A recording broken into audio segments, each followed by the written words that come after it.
Jenderal Besar TNI, Purn. Abdul Haris Nasution merupakan salah satu dari 8 jenderal yang namanya masuk dalam target korban gerakan tanggal 30 September tahun 1965 atau G30 SPKI. Ia pun selamat dari upaya penculikan itu, namun Jenderal Nasution harus kehilangan putrinya Ade Irma Suryani Nasution dan ajudannya Letu Pierre Tendean. Melansir beragam sumber, Rabu, tanggal 30 September tahun 2020, Jenderal Nasution dikenal sebagai sosok yang taat menjalankan ibadah.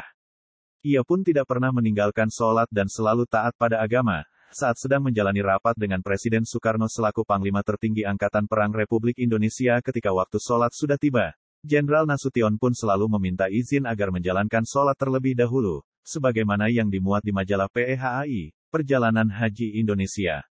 Nomor 1 tahun 1965, Nasution menceritakan pengalaman menariknya saat berkunjung ke Moskow untuk membeli senjata.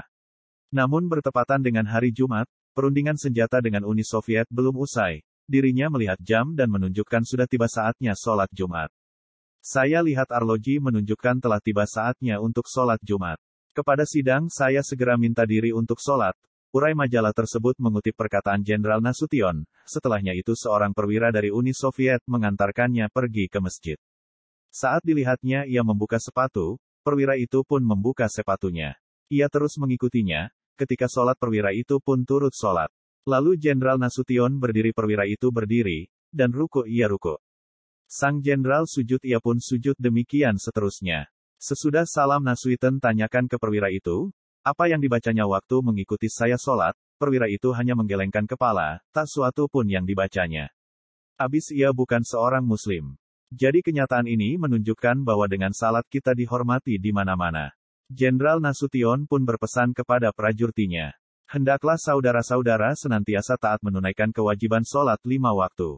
Jangan sekali-kali saudara-saudara merasa malu karena menunaikan sholat, apalagi karena sholat sama halnya dengan korp-raport yang biasa saudara-saudara lakukan terhadap komandan saudara.